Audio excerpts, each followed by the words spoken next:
I'm Bob Short, and this is Reflections on Georgia Politics, sponsored by the Duckworth Library at Young Harris College and the Richard B. Russell Library for Political Research and Studies at the University of Georgia. We're in the office of Mary Margaret Oliver, member of the Georgia House of Representatives, former state senator, and our guest today. Welcome, Mary Margaret. Thank you. Good morning. You were born in South Carolina. I was born in Charleston, South Carolina. Lived on the Battery for 1 year, and then my family moved back to my house district around the middle of DeKalb County. So I'm a native of my district. Good. When did you first get interested in politics? I didn't grow up in a political family. I didn't know politicians. My dad had the neighborhood pharmacy down in Emory Village and hung out with politicians occasionally at Druid Hills Club, but he was always very apolitical and kind of nervous around politics, appropriately so.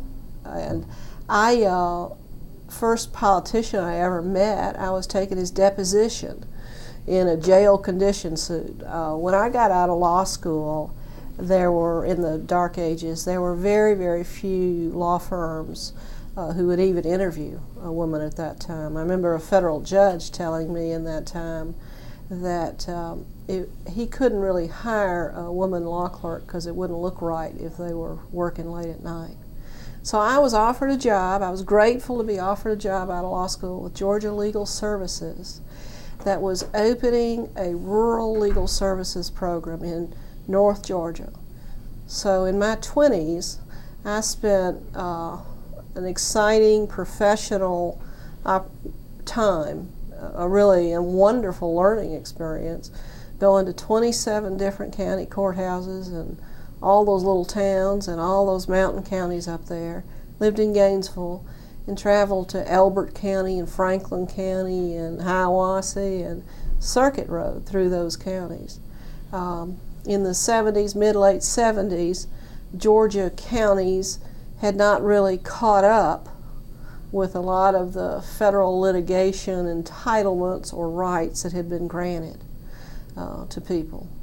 A couple of the counties had not complied with the Voting Rights Act. Henry County was a county that claimed in their legal defense that the Voting Rights Act didn't cover them, which was an interesting legal defense. Hall County had a residency requirement for public health benefits. Floyd County Public Health had a policy that you would not be entitled to prenatal care if you were an unwed mother. So these kinds of cases walked in our doors, and as a young lawyer who knew nothing, they still were easy cases to win because the law was against those policies. And those experiences of being a young lawyer in rural Georgia, having come from Druid Hills, which is a well-off community in Georgia, were what opened my eyes to politics and to advocacy and to the real world. So when did you decide to run for public office? I went into private practice with Pierre Howard after I finished my legal services and finished teaching. I taught in Boston for 2 years. And of course, Pierre Howard was my state senator and came from many-generation political family. I had not ever walked in the state capitol until I was over 30 years old. And I was assigned to work on a foreclosure fraud bill from the legal services community, a consumer rights bill. And I walked in the Capitol as a legal services lawyer assigned to work with, to be taught by Jim Martin. And interestingly, both of us ended up in politics. Both of us ended up chairman of the House Judiciary Committee, and we began as legal aid lawyers in the hall as lobbyists doing consumer advocacy work. That I think people walk into that environment of the state capitol and they immediately are engaged and excited, or they run for the door as quickly as they can. It's, as you know, a very unique, physical, intellectual, emotional, competitive, in essence, competitive environment. And when I walked in the door, I said, this looks like fun. And I got the bug, and afraid haven't been able to lose the bug. Do you remember your first race? You never forget your first race. Your first race is the most important one, the one where you got the most emotional energy. It's really, in retrospect, I've run a statewide race. In retrospect, your first race is the one when you have the least to lose, but it's the most emotional. And benefiting me, my first race was a special election that my house seat, where I grew up, where I lived, opened up based on the unfortunate, unexpected death of the lady who'd had the house seat for a dozen years, Peggy Childs. And I will never forget walking into my law office, Pierre and I's law office, and this was in the days of pink slips. And there were 8 pink slips. I think Pierre had lined them up on my desk that said Peggy Childs had died the night before. And the law was at that time, it's changed a little bit now, that the governor had to call a special election when a house seat was vacated within 60 days. And so it was a hit the ground running special election with 4 candidates, and I won after a runoff. And it was the highest voter turnout for any special election at that time in Georgia's history, which we had over 30% turnout. Now that number was broken by Louise McBee's special election race in Athens. Her race generated a higher voter turnout. But a special election gave me a very quick, didn't have to think about it, you do it. You just jump in it. And I did it, and I had a good resume to win from my house district. So you got elected and you went to the state capitol Right. as a freshman member. Right. What was it like? Well, there were no women lawyers in the House. There were very few women. Every woman at that time, there were probably 12 or 15 women in the House and Senate. I think I was the first. Kathy Steinberg was there at that time, and she had gotten divorced. I think she and I were the only ones that were not married in intact families where the husbands were supporting the women as a civic job, as a part-time civic job. Now the women in the House and the Senate are representative of women all over, married, single, divorced, working, not working, all ages. It was a very competitive, I think that's a good word, it's always a relevant word to me, with a lot of talent. The House was a place that always has had, just based on numbers, a lot of talent. And my goal was to get on the House Judiciary Committee, because that's where I thought the smart lawyers were. That's where the talent was, in my view. And they didn't have women on it. And Peggy Childs had been on it. So I was hoping that I would have a chance to get on that, which was a very prestigious committee to get an appointment to. And that was my campaign after I won.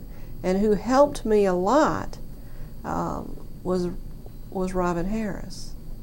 Robin Harris, president of our bank here, had been on the House Judiciary Committee, was a contemporary of Tom Murphy, and called up Tom Murphy and said, put her on Judiciary. And I think that helped me a lot. I also think, I remember speaking to Tom Murphy, Speaker Murphy, I think the day before he had made the appointments, I was telling him, classic lawyer story. I had been up in front of Judge Bill O'Kelly, the federal judge, trying a land line dispute with a gentleman from Suches, Georgia, with the National Forestry. Where was the land line in his family property, the Chattahoochee National Forest? And I was griping to Speaker Murphy that the United States Attorney, in my view, had not proved who owned the Chattahoochee National Forest. and Judge O'Kelly had let them reopen their evidence to prove it, and how unfair that was. And Speaker Murphy told me that was unfair. All these prosecutors, they just get to do anything they want to. I think that's why he put me on the Judiciary Committee. He saw me as a real lawyer, complaining about judges. You know, prior to your arrival, the House of Representatives was run by a small, clannish group of males. There were very few women in there. How did you manage to break the ice? I think that my experience as in my profession was enormously helpful. I had appeared before Nathan Deal when he was juvenile court judge in Hall County. Mm-hmm. I was a child lawyer, he was juvenile court judge. I had Roy Lambert had helped me with a case over in Morgan County. I had some professional friendships that helped me a lot going into the House. And at that time, Peggy Childs had, I think, just finished law school. And when I'd gotten to the House, I'd been practicing, because I started when I was 23, I'd been practicing 15 years. So I had a substantial legal experience, and that helped me as much as anything. I also think that Speaker Murphy made opportunities for me that were uniquely generous for me. And it was in his interest to do so. Tom Murphy's political genius, he had many skills, but one of them was he would figure out what House members wanted personally, individually. Some House members want a trip to the Kentucky Derby. Some House members want to be on this committee or work for this industry. What I wanted was to do work. I wanted to be busy and to do work. And he gave me a lot of work to do. And that was an opportunity where not everybody wants to work, complicated issues that are, and it gave me a lot of time to develop working relationships with people on issues I cared about. Let's talk a minute first about some of your accomplishments in the House of Representatives. I'd like to make it clear, though, that you have served in both the House and the Senate. Mm-hmm. And I don't want to ask you to distinguish between the two, but let's talk about your service in the House. Well, as you know, I was in the House 5 years, and then I went to the Senate. When Pierre became Lieutenant Governor, it was, and his seat opened, Kathy Steinberg took it for one term. But it was simply too great an opportunity to work with him in the Senate. After I ran statewide in '98 and lost, I was out. And I came back to the House in 2003. Multi-member districts opened up. This year, I've had the chance, because the Senate seat opens again, to run for the Senate. I prefer the House, and I'm happy to tell you why. I think the House has a larger talent pool just based on numbers. I think that it has more of an opportunity for working relationships. I think there's more of a rank and file, we're here to work on stuff, feeling in the House. When I was in the Senate, and it was true for me, a large percentage of the Senate, third of the people, are running for other offices, running statewide. I was doing it, running for Congress. It's not it's more of a individualistic kind of political agenda than it is the free-for-all of the People's House. I think the People's House is a more fun place to be. You've got more friends to do mischief with. You've got more things to see happening in depth. And I just like the atmosphere. It's more chaotic, it's more personal, it's more emotional. I just like it better. Mm-hmm. You were appointed chairman of the Judiciary Committee in the Senate, the first woman to hold that position in God knows how long. Ever. Ever. It was the first woman who'd ever served as a chairman of any major committee in the Senate, and I was appointed as a freshman. Mm-hmm. It helped to practice law with the lieutenant governor. Yes. And Pierre knew that Pierre Howard and I had a good working relationship and personal relationship and friendship, and he knew that I was a good worker bee. Mm-hmm. And he and I agreed. Of course, I was serving in his Senate district, so he and I agreed on so many issues that he cared about. But he also knew that he could send me things that I would just kind of take the heat for it. You know, on motorcycle helmets, he personally wasn't going to let people take the motorcycle helmets off. But he would always send it to committee, and I would always not do a hearing, and people would complain, and Pierre would just tell him he just couldn't do anything with me, you know. and he was happy for them to feel like he was just being victimized by this woman over there, you know. It worked for him, it worked for me, and we had a good working relationship, and I was a good worker bee for him. Mm-hmm. You served on some other very important committees in the Senate, education, I think. I was vice chairman of education, and I was chairman of the education subcommittee for appropriations.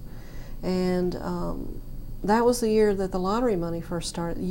Those 6 years that I was in the Senate, 92 to 98, were the years that the lottery money started flowing into the state coffers. Mm-hmm. And that was all in my budget subcommittee, and it was probably as important an opportunity as I've ever had. Let's talk for a minute about education. Seems we haven't been able to really improve the quality of education in Georgia. Are we going about it wrong? I think we're going about it half wrong, for sure. When I began my political career, everybody stood up and supported education. I'm for public education. I'm for public education. I want to support the teachers. Today, nobody's for public education. They're for charter schools. They're for vouchers. It's a fascinating change. Nobody, when I say nobody, I mean the leadership of Georgia today, the Republican Party is not for public education. They're for these 45 to 50,000 children over here who are in homeschools or in voucher schools, the special ed voucher schools, or in the charter schools. There are 1.5 million children in the state of Georgia, and we spend all of our in school, and we're spending all our time, political muscle, political chips, dealing with 100 to 200,000 children who are homeschooled, charter school, or vouchered schools.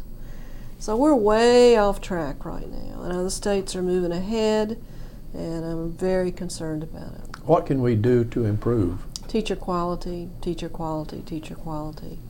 Our state's education system, education schools that are producing teachers are producing too few, not high enough quality, and we're not focusing like a laser on teacher quality. I think Roy Barnes lowering the class size was the right step. The research is a little mixed on that. I think improving the principal opportunities, principals are really key. It's about our workforce and education that we've been not helpful enough. You've earned the reputation as being the champion for children and for consumers. Tell us a little bit about your legislation in those areas. I have had a really interesting opportunity to study the Georgia's child welfare system and to be involved in its policies. During the years that I was not in politics, I went and joined the Barton Child Law and Policy Clinic at Emory Law School. Barton Child Law and Policy Clinic is a multidisciplinary, primarily lawyers, but also public health and medical and Candler theology students, graduate program on abused and neglected children. It is focusing on the foster care system and on basic maltreatment issues around children, and specifically in Georgia. Taught at Emory for 7 years with that. After I went back to politics, continued my role there. But from the beginning of my political career, foster care children, children in that system, and children who are at risk based on actual physical abuse and neglect have been a focus of my political life. Some of that, Tom Murphy just said, go do this, and some of it came out of my own law practice. The extent to which violence falls upon people in families and in society is a very central theme of a lot of political debate. When is violence predictable? Georgia's Constitution's primary principle is the protection of public safety of its citizens. How many of our citizens are more at risk based on family violence than on random violence? Many, many more. 40-50% of the women that show up in emergency rooms are there based on familial violence. Number one death by children in Georgia is violence by an adult. Number one reason that a child dies under 18 months is an adult kills them. It's never less than the number two cause. It is accidents take over after a child leaves about 18 months. But adults murder children in the state of Georgia every month, if not every week. Murder-suicides occur, leaving children orphans. When are acts of violence preventable? And what is our responsibility as a society to put forth and fund policies that prevent violence against children? How many times do we give a parent who's a drug abuser the chance to be a parent? 68%, something like that, of the children in the state's foster care system, children whose abuse has been proven, is based on neglect. Most of that is drug, alcohol abuse. How many chances do you give a parent to be a parent before you have to protect that child? That's a tough question. The primary constitutional right that a parent has to raise his or her own child is huge. Huge constitutional right. When will government interfere with that bond between a parent and child? Constitutional bond. When do they have to? That's an interesting set of very difficult questions, and I've spent a lot of time on them. Mm-hmm. You also spent a lot of time on senior citizens issues. Mm-hmm. Yeah. Guardianship issues. My law practice has a lot to do with estate management and guardianship issues, conservatorship issues, abuse of the elderly, financial abuse of the elderly. There's a lot of work to be done. In 1998, you ran for lieutenant governor. Right. Got the most votes, but got in a runoff. Right. As you look back on that campaign, was there anything you might have done differently? God, yes. What? Lord, yes. There's probably 7,000 things I could have done differently and done better. The first time you're a statewide campaign, you're in another world, as you know.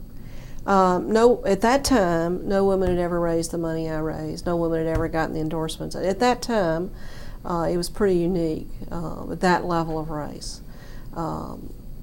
And in terms of governor and lieutenant governor, Karen Handel in 2010 will be a relevant candidate. But at that time in 1998, I was the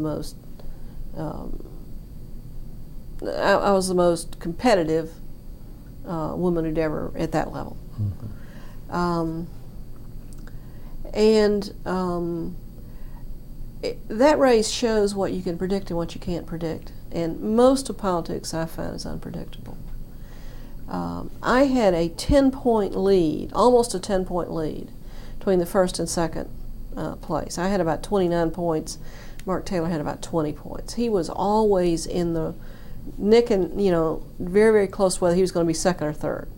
Mm-hmm. And he got into the second spot by 1 point or something, 2 points. Uniquely, there was not a runoff for the governor's race. Roy Barnes didn't have to go to a runoff. So the lieutenant governor's race was the highest race on the ballot for an August runoff in 1998, and the turnout was 11%. if Roy Barnes had been running in a runoff in the governor's race, the turnout would have brought out the suburban vote. So I lost based on that unpredictability of turnout dropping to 11% because Mark Taylor's base was stronger for him than my base was for me, basically. The rural voters liked him better than the urban voters liked me. I won my area, he won his area, but he won higher. The reality, I don't think I had a runoff strategy. It was a little bit of a, anytime you do it the first time, you're a little bit in the ranks of the amateurs. Mark Taylor was not an amateur. He'd been running for this for 20 years. I didn't have a good runoff strategy. I didn't have any runoff strategy. But I don't know what runoff strategy I could have had if there's no governor's race. And I got outspent in the runoff, I think 6-1. That's where his money came out.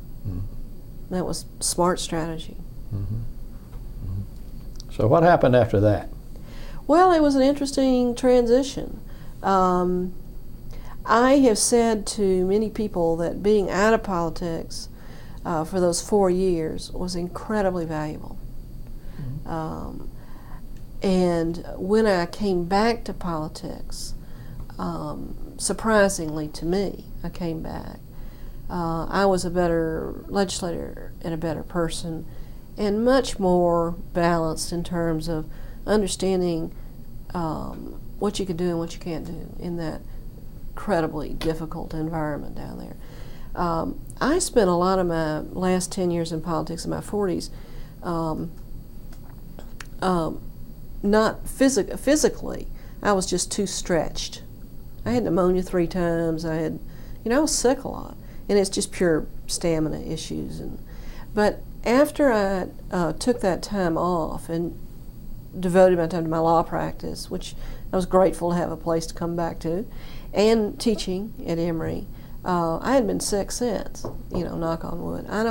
I think really that environment is something that you've got to look at from outside in order to do better at it. And being out of politics was made me a better politician when I came back. I'm convinced of that. So you ran for the House. I woke up in a district where there was a multi-member district that Roy Barnes had created, based on trying to Democrats hold on. Stephanie Stuckey Benfield was in the House, and the 2-person district was other House member was a Republican. The design of this district was that the Republican get beat, and I had a perfect resume. I was reluctant in a way. I didn't want to come back to the painfulness of it and the stress of it, and it was very unpredictable. Again, totally unpredictable what was going to happen. Tom Murphy was gone when I walked in 2003. Governor Barnes had lost. Shock. Sonny Perdue was governor. Speaker race between Terry Coleman and Larry Walker, and Terry Coleman won, and new day in the House. Different kind of House. But you got appointed to the Judiciary Committee. I got appointed to great committees. Committees I wanted to accept appropriations, and then I whined, and they put me back on appropriations. Whining has a very important role in politics. Whine. It's funny, I remember Calvin come to me and he said, okay, we're going to put you on appropriations. Calvin Smyrie. But you got to do one thing for us. I said, whatever. They said, you got to be vice chairman of reapportionment. Chairman is, I forget who it was, but they're not a lawyer, and you got to be vice chairman. I said, fine. I wasn't worried about it because we weren't in the census tract. Well, all of a sudden we're in the middle of a reapportionment litigation. It was just turned into total chaos, and my House district got redrawn, and Judge Bill O'Kelly was, I think, responsible for giving me back my House district, kind of like I always had it. Divided Stephanie and mine into 2 House districts, and I got my base back. We've talked about education. Let's talk about a couple of issues that are very important today. Transportation. Georgia leadership has failed on transportation the last 20 years. The MARTA vote in '72, I think, was successful beginning, but wasn't fixed early enough to create a transportation infrastructure governance system. We're paying for that. We have not anticipated the growth of Georgia and our transportation needs in any effective way. Georgia is falling behind, in my opinion, in part based on transportation. I spend a lot of time right now talking about those issues. My mayor of Decatur, Bill Floyd, is now on the head of ARC board and head of the Georgia Municipal Association Legislative Committee. He's, in there for the fight, trying to get some new transportation money funded. The Republican leadership has failed the last 2 years to deliver for the business community what they claimed to be their number one request, which was transportation. And here we are again, looking at 2010. Will we fail again? I don't know. But doesn't it take more than money? It takes a governance structure and it takes money. We don't have either. What comes first? This ridiculous bill we passed, House Bill 200, Senate Bill 200 I think it is, that tried to divide the planning service and DOT, and we're trying to figure out what it says. We can't figure out what it says. I mean, seriously, the bill created the Department of Planning Director to be appointed by the governor, approved by the House Transportation Committee, but it doesn't say whether or not it says he can hire his staff.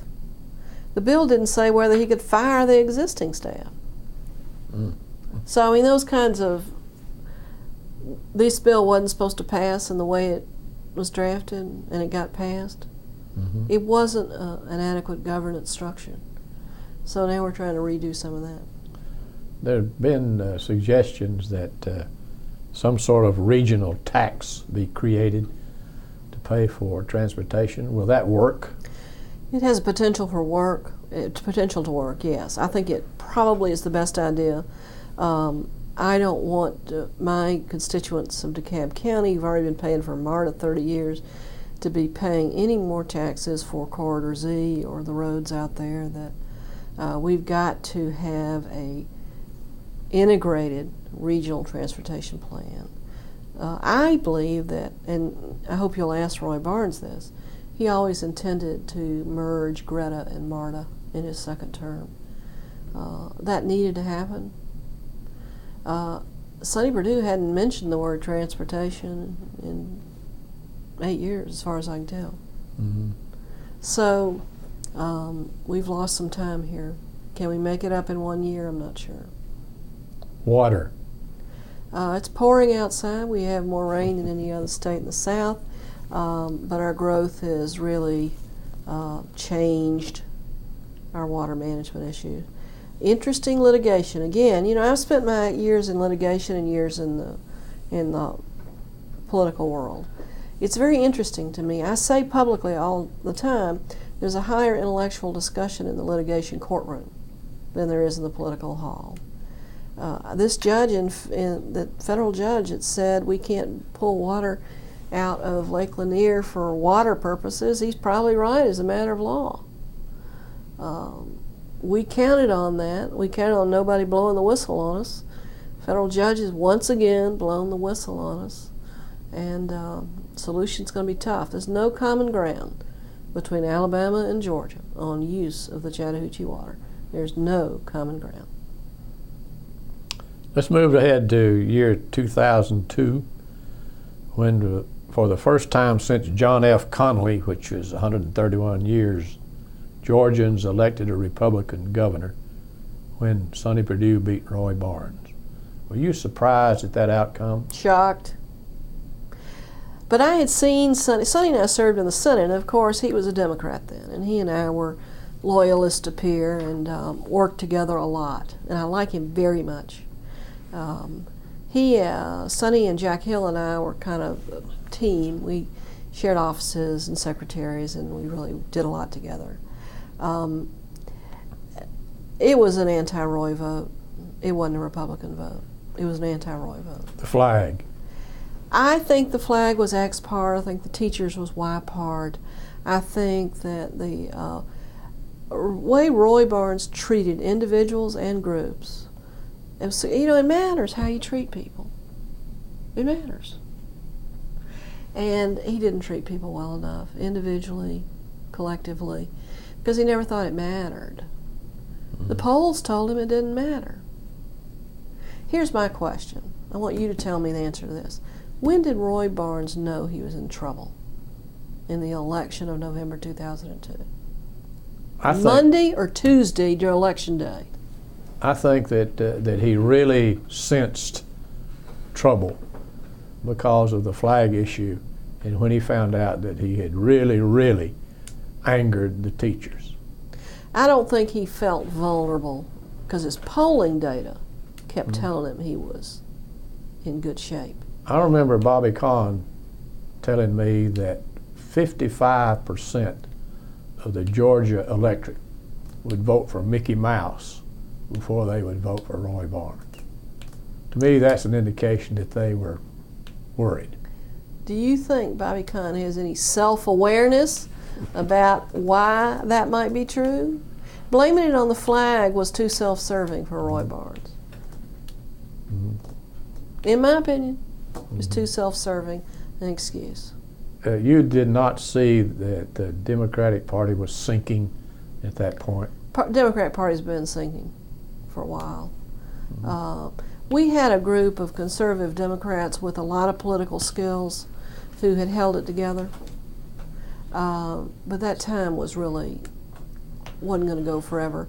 The mistake that Georgia has made, when I say the mistake, the voters have chosen one-party system for governor, House, and Senate. It was all Democrats, now it's all Republicans. That's not a good system. You need one or two of those entities to be a mix-up to have a good working system. And I don't think it's working right now. There are complaints that the Republican leadership in both the House and the Senate are too partisan. That's a complaint of everybody. We had a change of House leadership, Republican leadership, this week. And I think that part of the reason that David Ralston won over the other candidates yesterday, is that the rules were too partisan, they were too mean, they were too arrogant, they were too we're in charge, you don't matter. I think that David Ralston's partisanship will be more principled, will be less tricky, probably a little bit more honest partisanship. I think it'll be a little bit more open to participation. That's what he said early. He's doing away with the Hawk system, doing away with all. I think there's a lot of ways to open up the democratic process.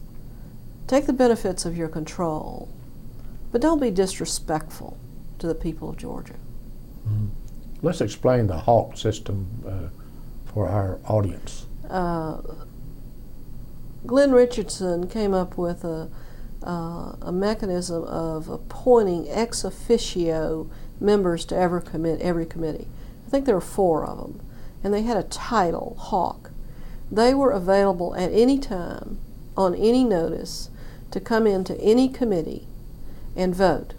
Hadn't read the bill, didn't care about it. They were coming in to pack a committee by the rule. These 4 gentlemen could come any time to any committee and control a vote. That's very disrespectful to the Republican and Democratic members who'd been sitting in that committee for 10 minutes or 10 days working on something important, something they cared about, something they invested in. To have these guys swoop in, and it wasn't used a lot, but the arrogance of it. And one of the reasons it wasn't used a lot, and they did it in the Judiciary Committee, they'd send these guys in when the votes were tight, is that we immediately, as soon as one of them hit the door, one of the Democrats at the committee pulled out the cell phone and called the press.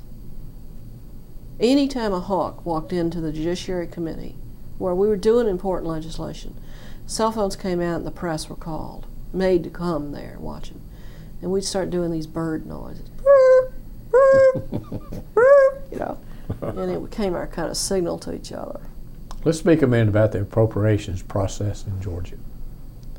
Usually winds up the last day of the session or the last couple of days of the session. We finally pass a budget. Could we have a more efficient way of doing that?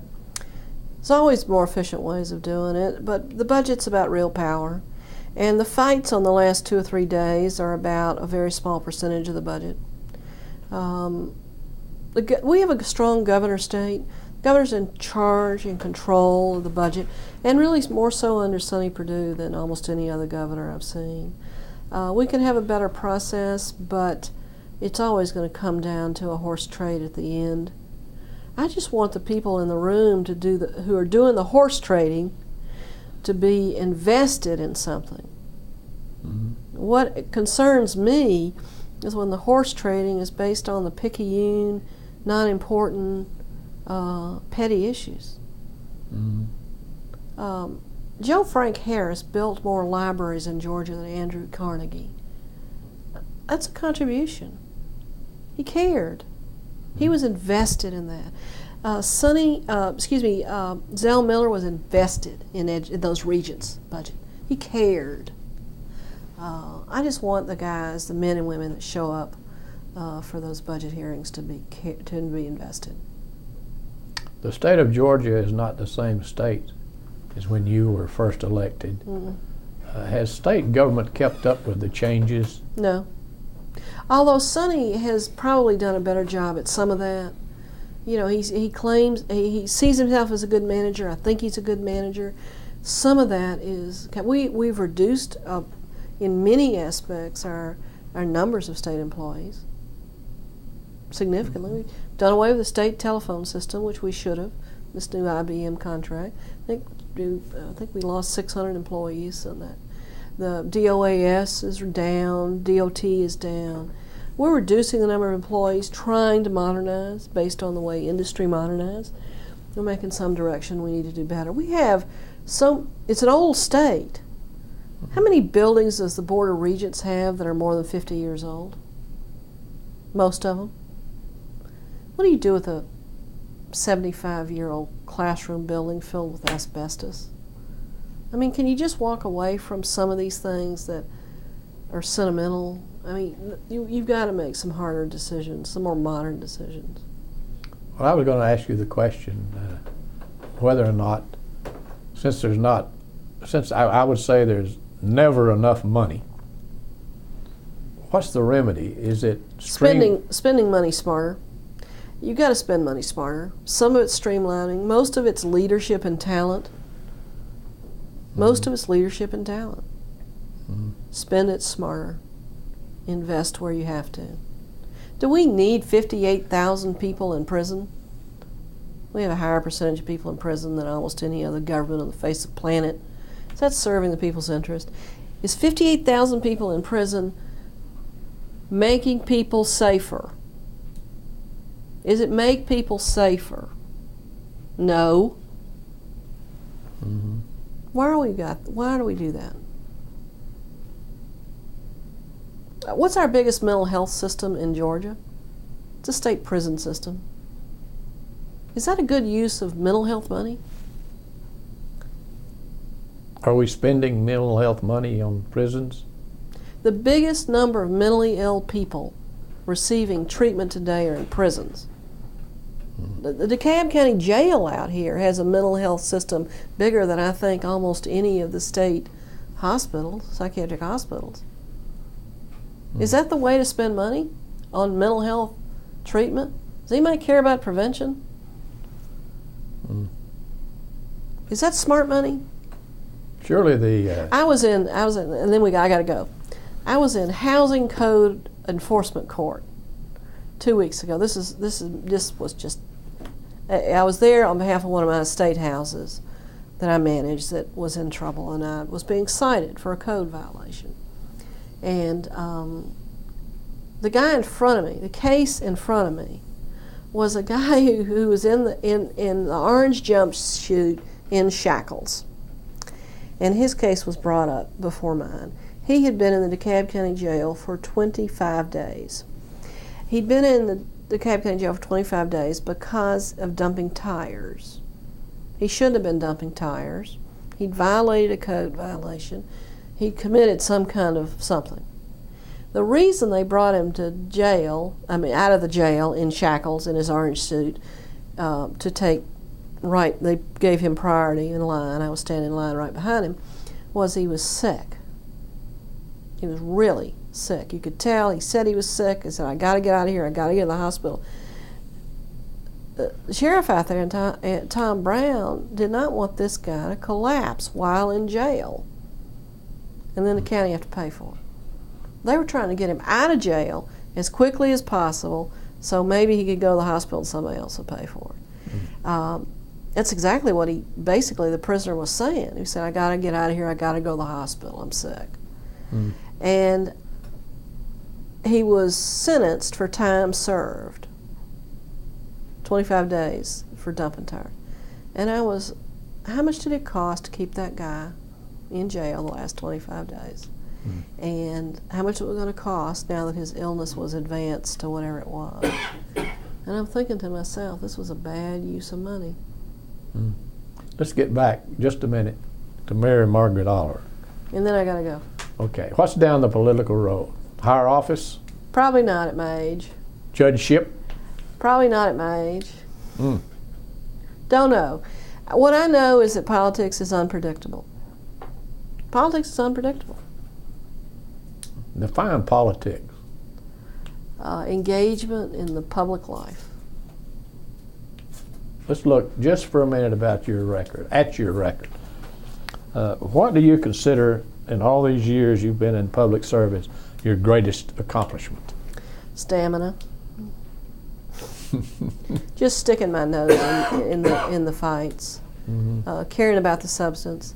I was the author of Georgia's stalking bill, and I think about that legislative act a lot. It was a real interesting debate. How do you prevent violence? Coming back, how do you prevent violence?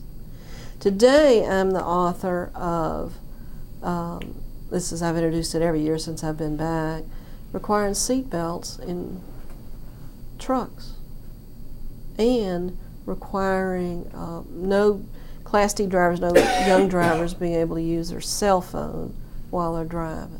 Do you know how many deaths that would prevent if we passed that? Injuries, maiming. Why don't we pass that? 80 to 90% of Georgians support that. We lose federal money, highway safety money. Those are the kind of things that I think I'm good at. Well, can you answer that question? Why don't we pass that? You had a couple of libertarian type personalities. Glenn Richardson is more libertarian than a Republican, in my view, when an issue like seatbelt came along. It's crazy not to pass that. It's pure personal emotional response. Any disappointments? Many. Why dwell on them? Okay. Mush on. I want you to make me a promise that you will sit with us again in the future, and let's continue your brilliant career. Thank you. Happy to. Thank you very much.